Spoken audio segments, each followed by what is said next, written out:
So everybody's talking about the massive hype surrounding the upcoming SpaceX IPO. Let's break it down. Thousands are hoping to get rich quick off ticker symbol SPCX. But is it actually for you? Get this, SpaceX actually reserved 30% for regular retail investors. That's 3 times the normal amount. You've got 4 main options: mainstream apps, the open market, exclusive secondary platforms, or public funds. But hold on a second. Before chasing the biggest IPO in history, are you actually ready? First up, budget prep.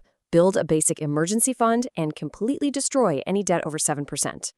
Flashy rockets reel you in, right? But honestly, boring financial discipline is what builds true wealth.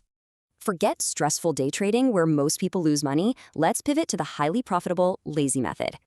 The lazy method is simple. Buy a total stock market index fund and just automate your contributions.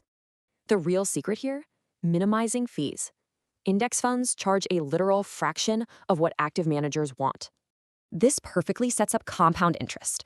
Basically, your interest earns its own interest, growing your wealth exponentially. Hitting that first 100 grand takes over a decade. But after that, the next milestones happen crazy fast. Building that initial base is a brutal grind, but it is absolutely necessary to start the engine. Once you hit that inflection point, the math just takes over. Your money works harder than you. Worried you don't have enough cash to start? Let's break this down step by step for absolute beginners. Automating just $50 a month? That snowballs into a massive $74,000 over 30 years. Small, consistent increments literally change your entire net worth. You really don't need to be rich.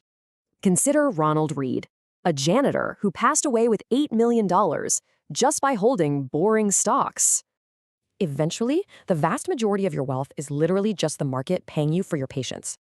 So forget the Lamborghinis. Real wealth is automating one boring decision and aggressively ignoring it. I'll leave you with this thought. What exactly will your first automated transfer be tonight?